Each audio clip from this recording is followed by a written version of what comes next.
Boker Tov, good morning to everybody. Before we begin, I'd like to just mention that this series of Shiurim for the year is being sponsored by the Frist family in memory of the beloved daughter Elisheva and sister Elisheva Frist, Elisheva Sima Bat Zalman Zechonah Livracha. I am very, very familiar with the family. The mother, Hallie, is a regular at the OU Center. Certainly our learning should be the zichra, and I would add also as the schut for refuah shlema for all our wounded soldiers and civilians, and HaKadosh Baruch Hu should watch over each of the chayalim and kochot habitachon, all the security people who need HaKadosh Baruch Hu's guidance and protection in these days. This really leads us into a discussion this morning about modern-day Chashmonaim. We are just a few days away from the first candle lighting. Thursday night will be the first candle lighting. And it's interesting that the Rabbi Yosef Karo, the author of the Shulchan Aruch and his most celebrated Beit Yosef, he asked perhaps one of the most famous questions in the world of halakha. We know from the story of CHANUKAH that the Chashmonaim, the Kohanim, they found one jar of oil, and that was still protected from any type of tum'ah. It had the seal of the Kohen Gadol. And that jar of oil, which would have lasted normally for one day, lasted for 8 days. And hence we have the 8-day miracle of CHANUKAH. So Rabbi Yosef Karo says, when you think about it, the miracle was only 7 days, because for one day they had oil. So you can say that the miracle expanded to 8 days. So that's a very, very good question. What's the answer? Well, to this very famous question, there have been suggested about 1,000 different answers. There's so many different responses to the question of Rabbi Yosef Karo. So we could spend the entire year trying to discuss all the responses to the question of Rabbi Yosef Karo. I'm just going to give you just a tasting of some of them. And one is that actually, even on day one, there was a miracle, because instead of the entire jar of oil being used for the menorah that first day, only an eighth burnt that first day.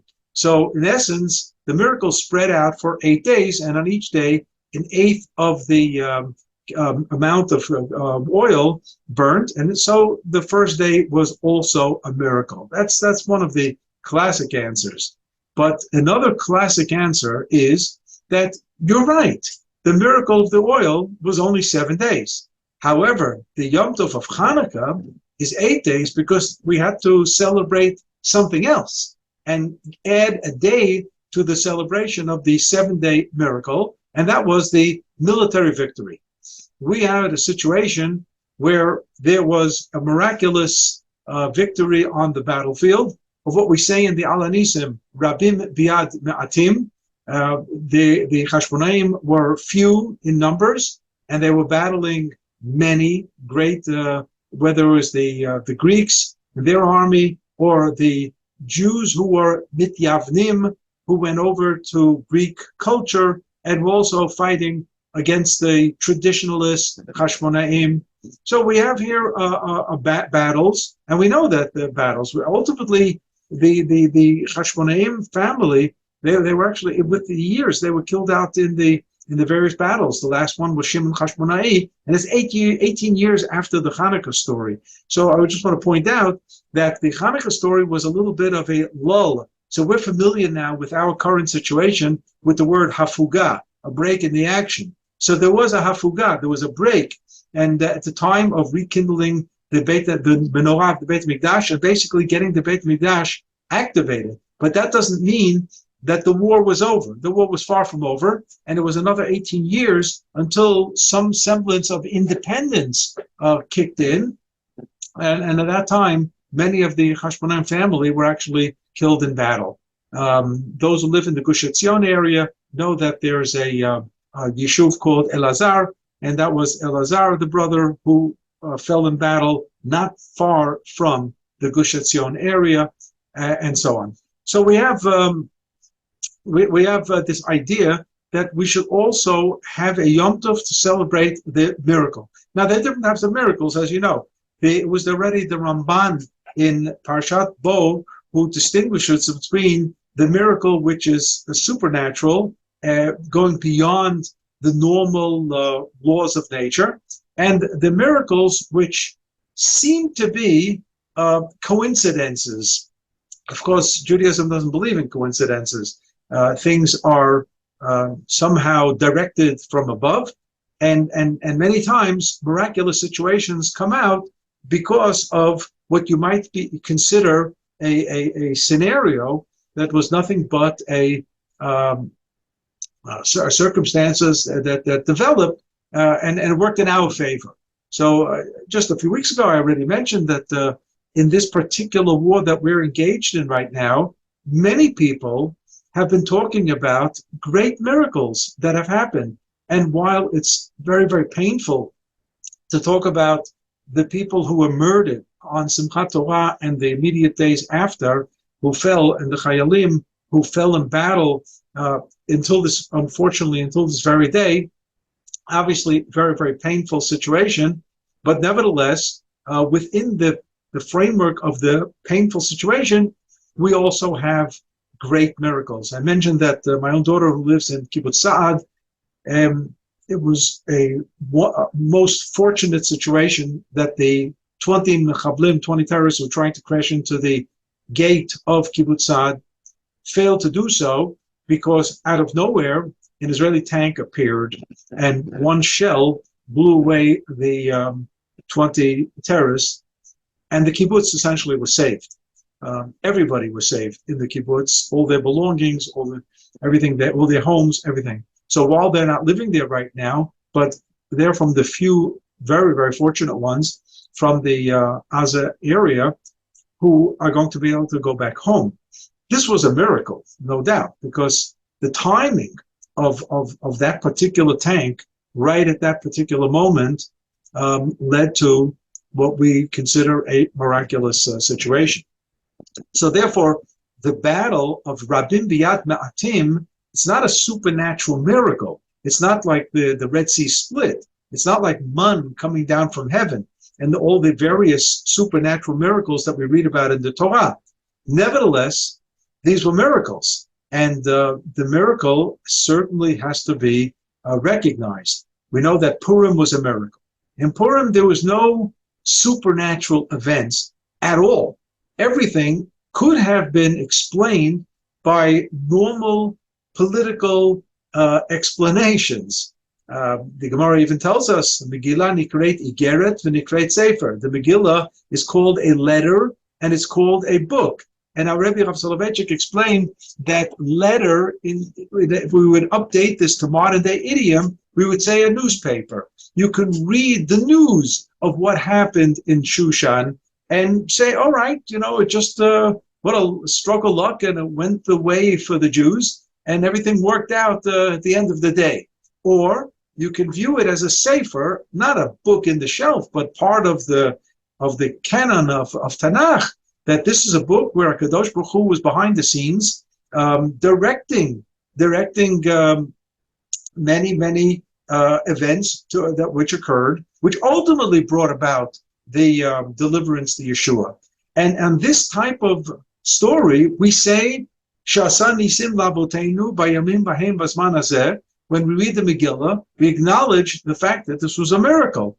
So this was a miracle, and Chanukah was a miracle, and the Chanukah miracle is divided into two sides. One was the miracle of the oil, and the other was the miracle of the battle. So the battle was clearly a miracle. And while at the time of candle lighting, we give expression to the fact that we are now on some level maintaining the mitzvah of lighting the menorah in the Beit HaMikdash. Now, this is a novel theme that was developed by the Ramban in Parshat Behalotcha, because the Torah tells us, with regard to the lighting of the menorah in the Beit HaMikdash, Lahalot ner tamid. Tamid, it's going to be everlasting. And the question is, what do you mean everlasting? There was a destruction of the Beit HaMikdash. and they're not. Nobody's there, Yerushalayim, lighting the candles day in and day out. So the Ramban says that, as opposed to most of the Beit HaMikdash activities, which unfortunately do not take place because there's no Beit HaMikdash today, but the lighting of the menorah does take place on a more limited sense by lighting Chanukah candles. So we're not in the Beit HaMikdash, we're home, and we're doing it only for 8 nights, not for the entire year. But nevertheless, we are remembering the fact that there was a mitzvah of lighting the menorah in the Beit HaMikdash. So there's something about Beit HaMikdash activity that now has extended beyond the days of the destruction until this very day.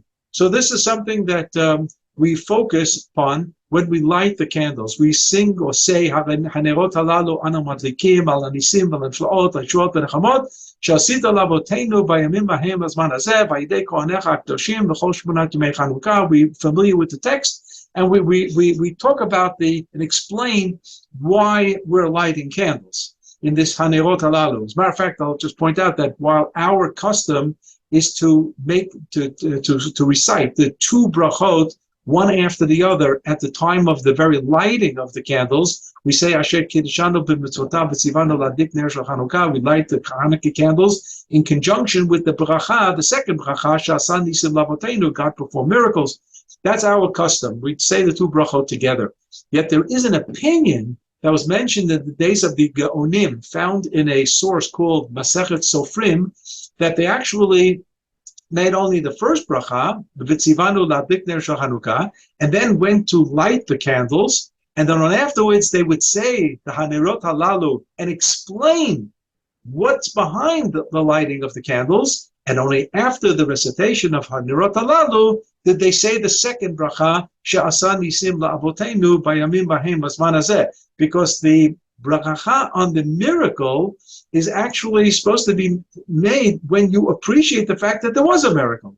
So therefore, there is some type of explanation that's done. I think that many of us actually try to catch the idea of Sha'asa Nisim Lavotenu, that they begin lighting the candles while they're even saying the Sha'asa Nisim Lavotenu. Again, I'm not here to recommend change of any of your minhag / habits of candle lighting. Continue to do it as your grandparents and great-grandparents did it.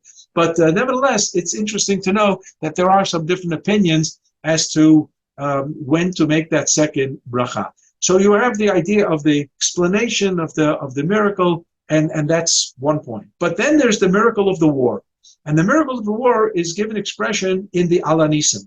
So Al Hanisim is what we add during davening in all of our tefillot, in the days of Chanukah, and in our Birkat HaMazon, in the bracha of Nodeh Lecha, we have Al Hanisim. And we have the text of Bimei Matikyo Ben Yochanan Kohen Gadol Chashmonaim Banav, and basically it highlights the battles that took place, and there it was Rabim Biyad Me'atim.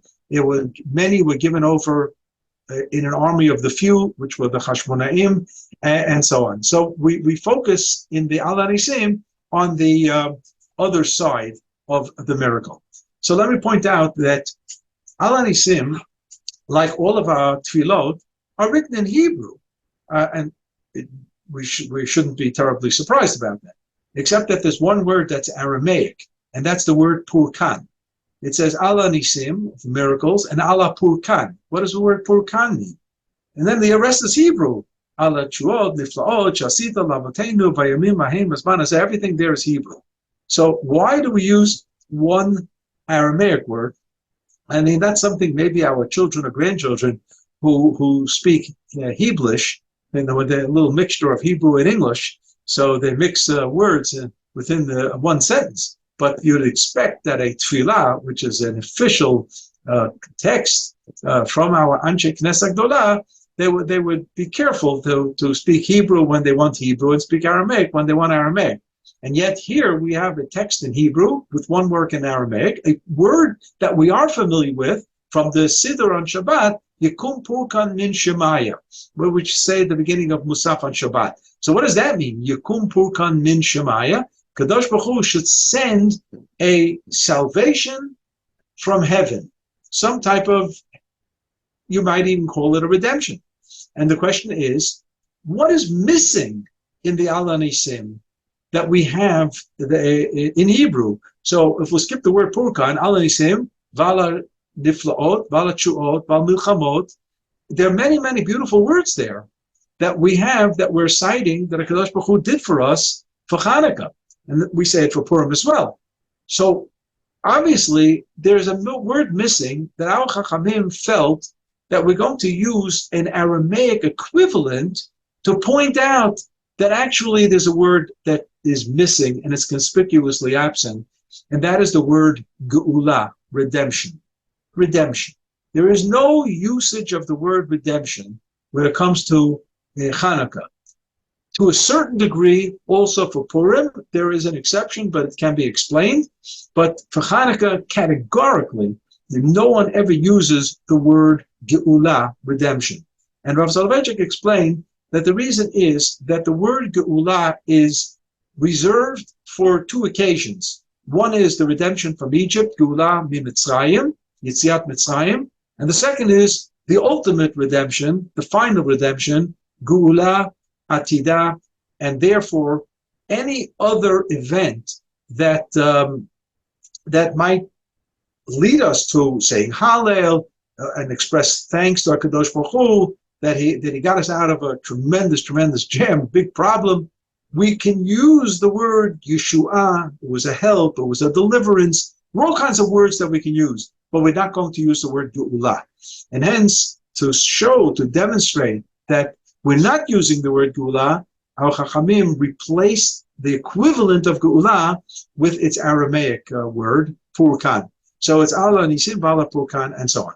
Now, when we talk about Rabim V'yad Matim, Masarta Giborim V'yad Chalashim, that there were straight, very powerful armies, and we were, relatively speaking, a weak army, and yet we were able to overcome them. Perhaps the crust, the most important point here is not so much the Giborim V'yad Chalashim and Rabim V'yad Ma'atim, that the weak overcame the strong and the few overcame the many, but what it says in the continuation, it says Tmeim V'yad Tahorim. We were pure. We were pure. The Chashmonaim were tzaddikim, and they were fighting people who were Tmeim, who were defiled people. And Risha'im V'yad Tzadikim. They were Risha'im.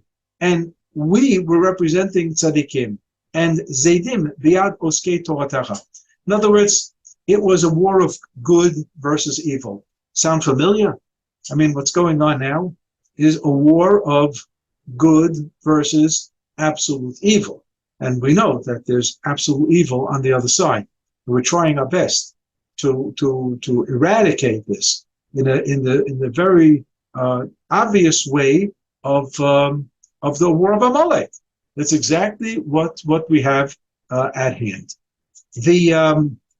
When we talk about a war that's defined as a Mechemet Mitzvah, so we can go back to Yaakov Avinu in his encounter with Esav, and HaKadosh Baruch Hu assures him, and we read this just yesterday, Vayira Yaakov Ma'od. Yaakov Avinu was very, very worried. Of course, there was much to worry about. There's no question about that. He knew that Esav wanted to kill him and eradicate his family. Yet, Yaakov Avinu was assured that he does not have to fear. And that assurance shows up in the Nevi'im, in the prophets, for Am Yisrael in the future as well. In Yirmiyahu chapter 30, Ve'ata al tira avdi Yaakov. Do not fear avdi Yaakov.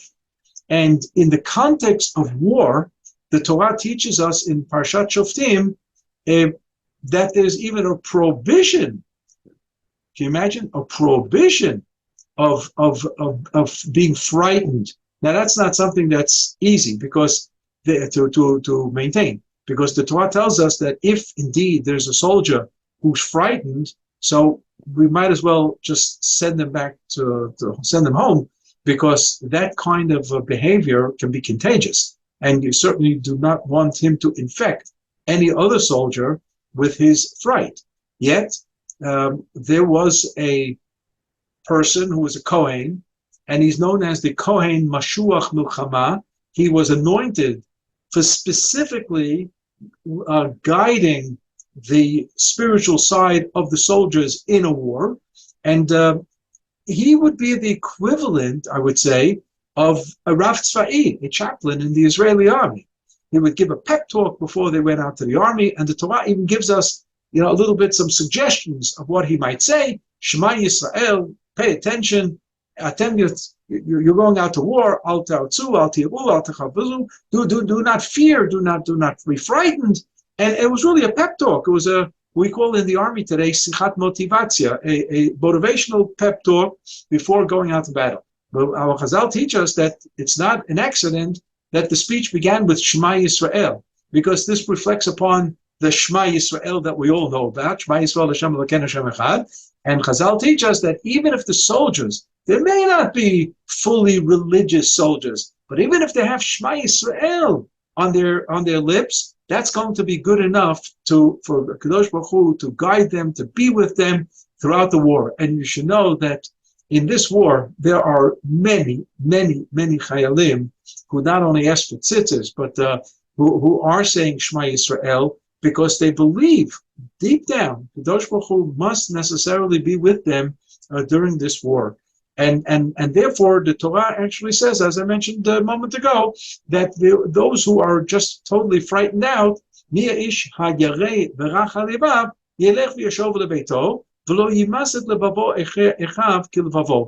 not infect the others with his fright.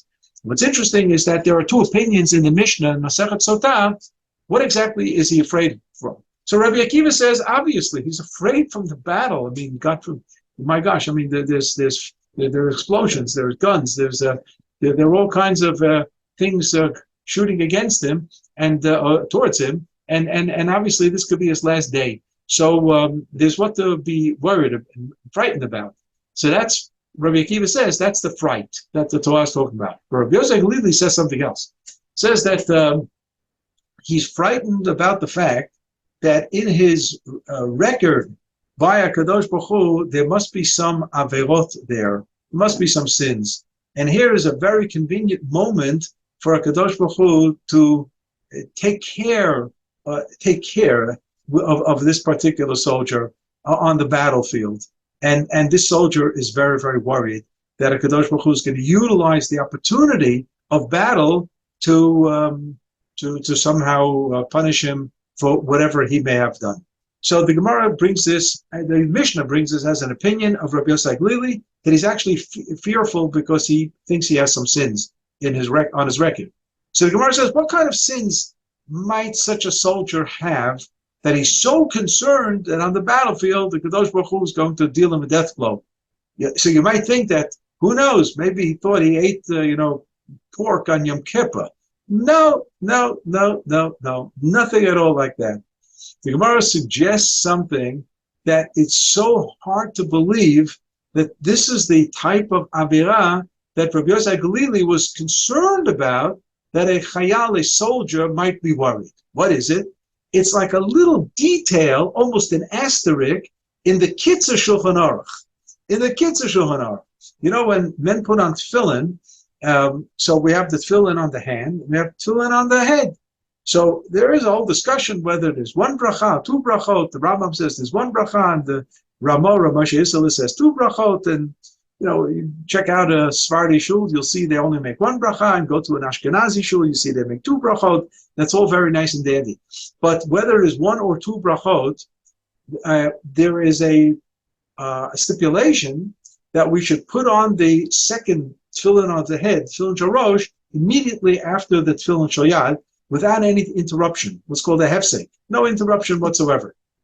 Okay, so that's what we should do, which means if somebody's in shul putting on his tefillin on the hand, and some gentleman walks into shul, at 6:15 in the morning, and says, "Good morning," and you blurt out, "Good morning," it's a very nice thing to do, to return a greeting, or perhaps initiate a greeting. Somebody walks in, you haven't seen him in a long time, you want to say Shalom Aleichem, even though maybe we shouldn't say Shalom Aleichem before davening, but whatever. You blurt out something. It's not a big deal. And then you go put on the tefillin of the head, the tefillin shel rosh.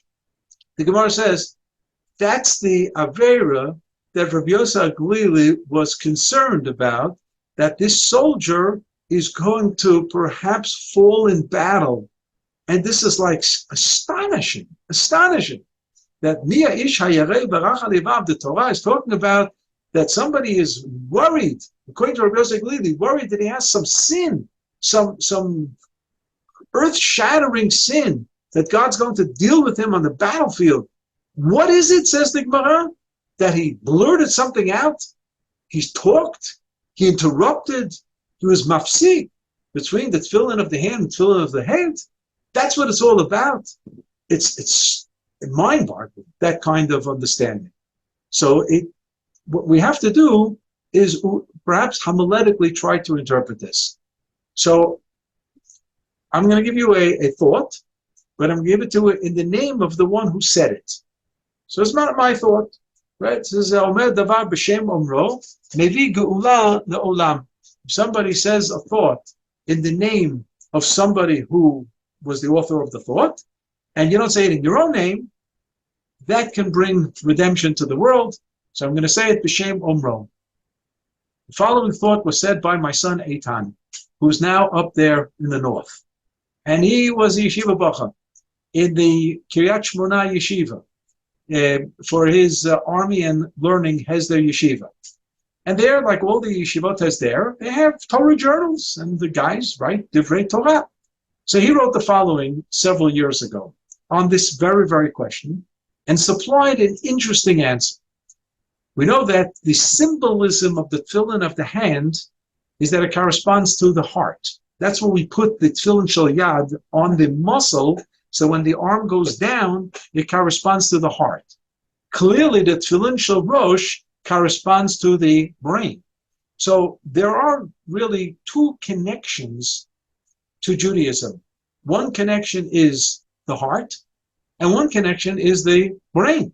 There is an emotional connection, and there is an intellectual connection. We know that the Torah itself refers to itself as a song. Kitvu lechem et hashira azot.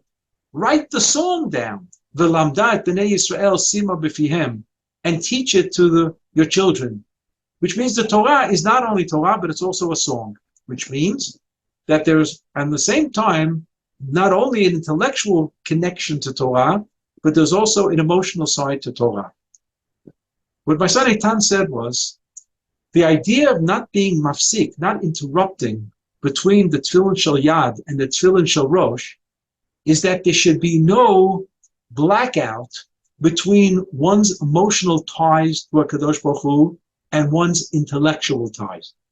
That both the intellect and the emotion should run on parallel courses and be in touch with each other and not separate from each other. A person should not have an intellectual approach to a mitzvah, but deviate from the mitzvah because his emotions are pulling in a different direction. One has to somehow train one's emotions to be in line with one's intellect as well. And if somebody is out of line and out of sync between one's emotional bond to Torah and his or her intellectual connection to Torah, that is a serious, serious deviation of Torah. And that is, to that end, Rabbi Yosef Glili said, if that's where the person is standing, he's in big trouble if he's going to go on to the battlefield. So it's not what the Gemara seems to indicate, he was mafsik. You know, somebody walked into shul and before he put on his tefillin shel rosh, he said good morning to somebody. I mean, that's technically what the Gemara is saying. But what's really behind it, says my son Eitan, is that it's the breach between the intellect and the emotion of Torah. I remember back in the Gulf War, remember we had the situation where we all had sealed rooms and gas masks. Remember those days?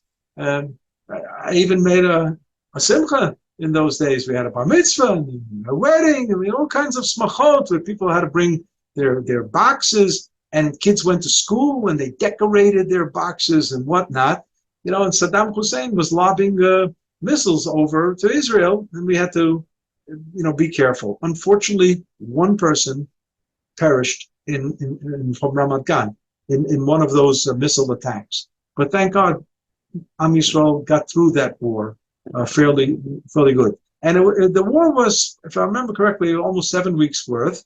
And I recall that the Lubavitcher Rebbe, Zichrono Livracha, made a comment in one of his talks in 770 Eastern Parkway in Brooklyn that this war is going to end on Purim.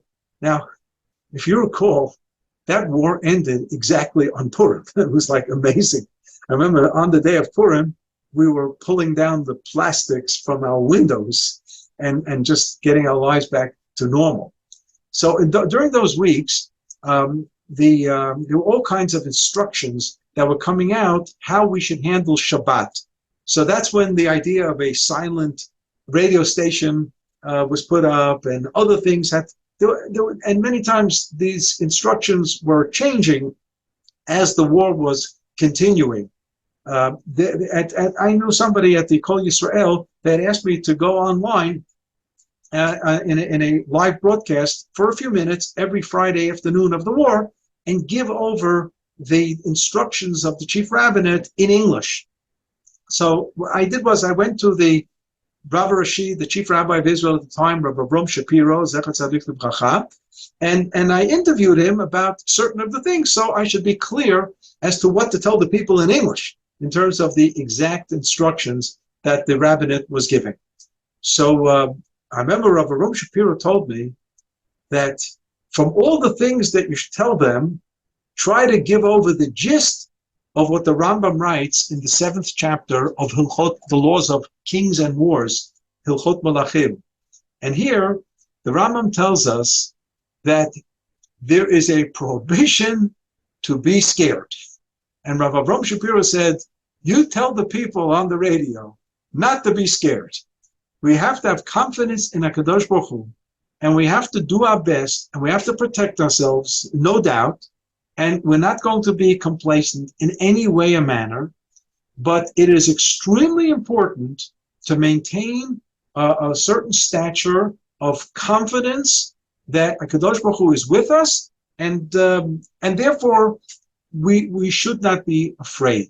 Now, you know that every psychologist will tell you that fear is a function of the unknown. That's why we fear, because you're not prepared for something.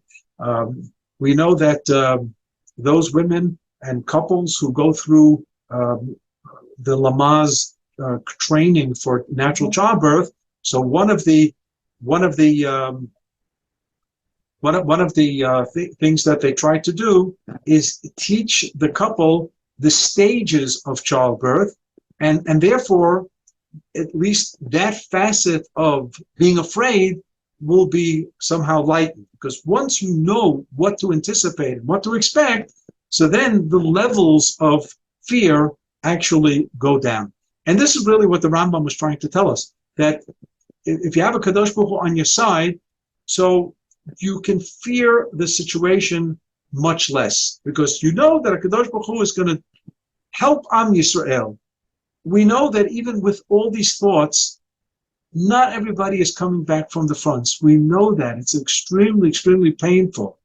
But I can tell you that in the history of warfare, when armies sustain significant losses of men, and both in terms of lives and in terms of wounded, what's happening now in this particular war, and HaKadosh Baruch Hu should watch and guard every single chayal, the numbers are relatively speaking very low. Thank God. Thank God. And that's also something that we have to be thankful for. My father, Shalom, used to have a phrase he used to say, is, "Ken immer sein Ärger." It could always be worse. I mean, it's not always consoling to know that it could always be worse. But its truth is, it could always be worse. I just visited, some of you know, and I'll even be proudly announce that just a week and a half ago, my book on the Rambam actually appeared. I didn't know that it was going to finally come out. There was I knew it was in the printer, and a week and a half ago when I was in New York City, I got a phone call at 4 in the morning from somebody from a lunch foot at 11 in the morning who told me the good news that we have a book. So whoa,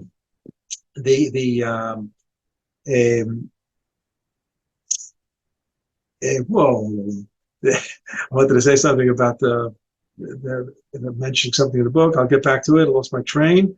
With regard to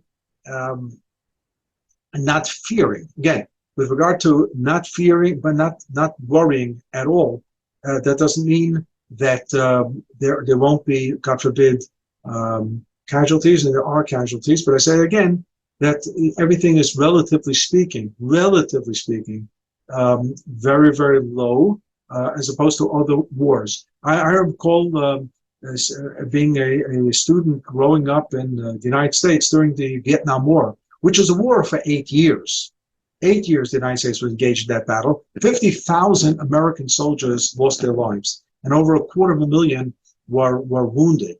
And it's astonishing numbers. And here we're unfortunately talking about a few. I mean, it's already, we count October 7th, Simchat Torah, so we know that it's already 370 soldiers who lost their lives. It's a big number for us, but just remember, Yom Kippur War, we lost almost 3,000.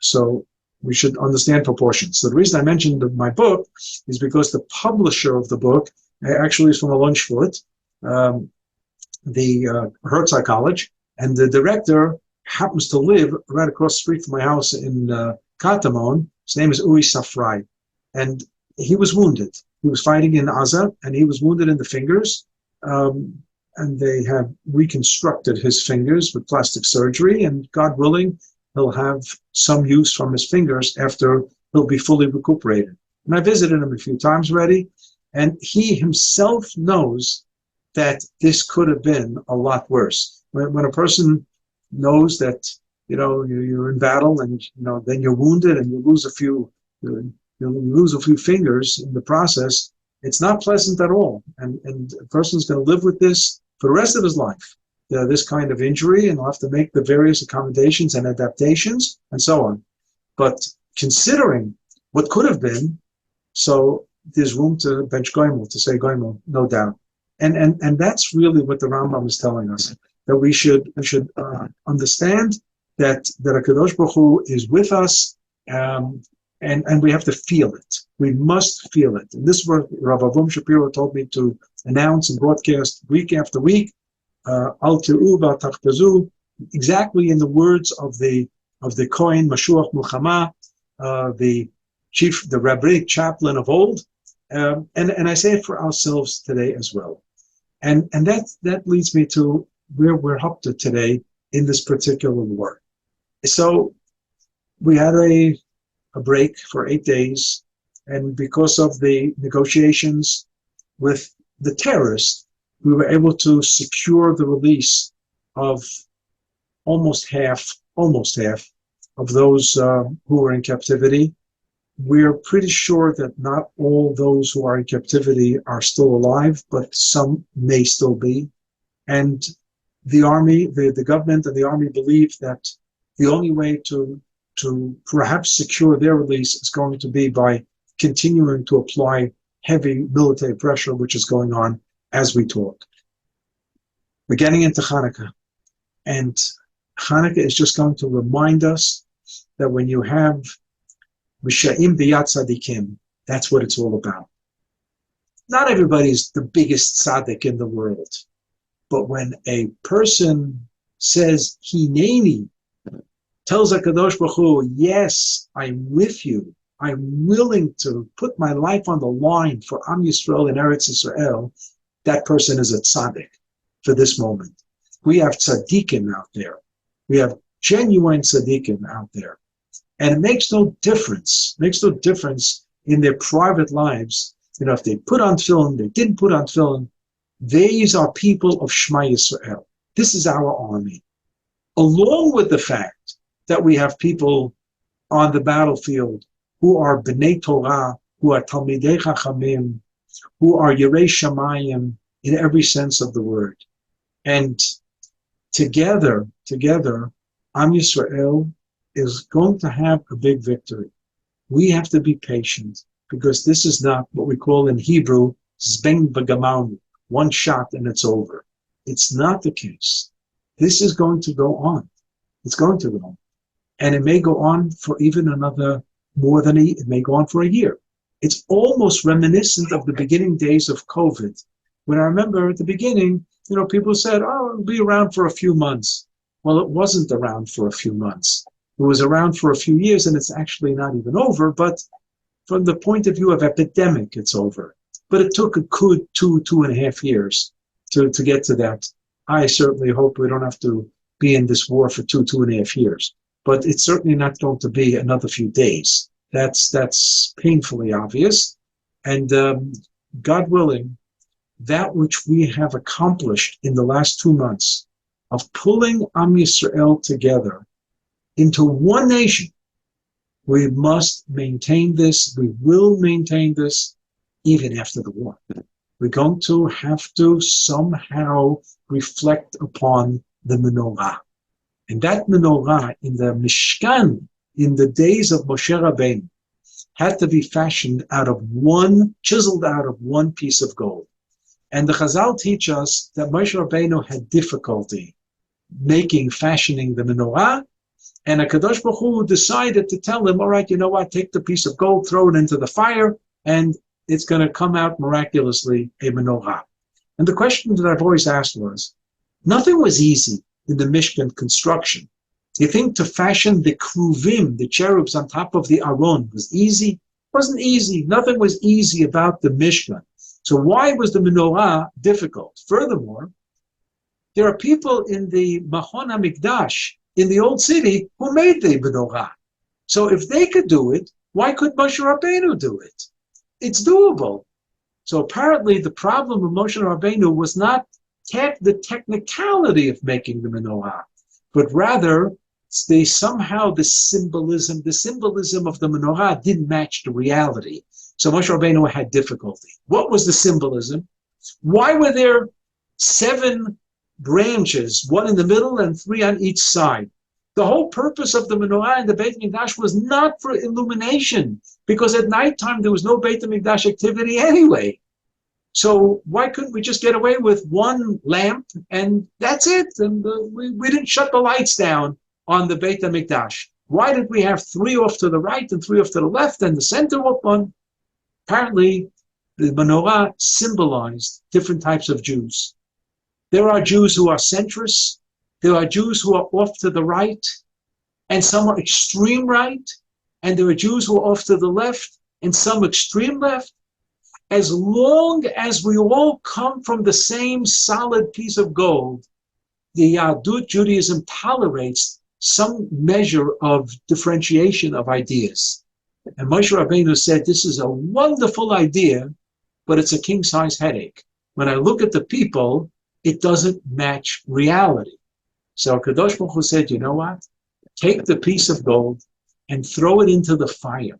When Am Yisrael is going to be under sustained pressure and fire, you are going to see the unity come forth. And indeed, this is what Moshe Rabbeinu does. This is Am Yisrael today. Am Yisrael, where it's under fire and now in a most unified stance. Chanukah should give us the push, because we're going to light from 1 candle to 8 candles. But from this theme of the menorah, we're not going to stop. We're not going to stop at 8. We're going to stop when HaKadosh Baruch Hu will allow us Ma'alin B'Kodesh. We will continue and continue and continue to be a united front and united people. And HaKadosh Baruch Hu should give each and every one of us the ability to be strong, the ability not to be frightened, the ability to carry on with our lives in spite of the battles that are going on. And HaKadosh Baruch Hu should bring not only refuah shlema to all the wounded, the civilians, the soldiers, and so on. HaKadosh Baruch Hu should bring about the freedom, the release of all the hostages. HaKadosh Baruch Hu should allow us to end this war decisively. quickly, hopefully, and so we can get back to doing what we do best, that is building up Eretz Yisrael, on the physical side, building up Eretz Yisrael on the spiritual side. So Kadosh Baruch Hu should find favor we should find favor in his eyes, he should find favor in our eyes. Have a nice week and a Chanukah Sameach.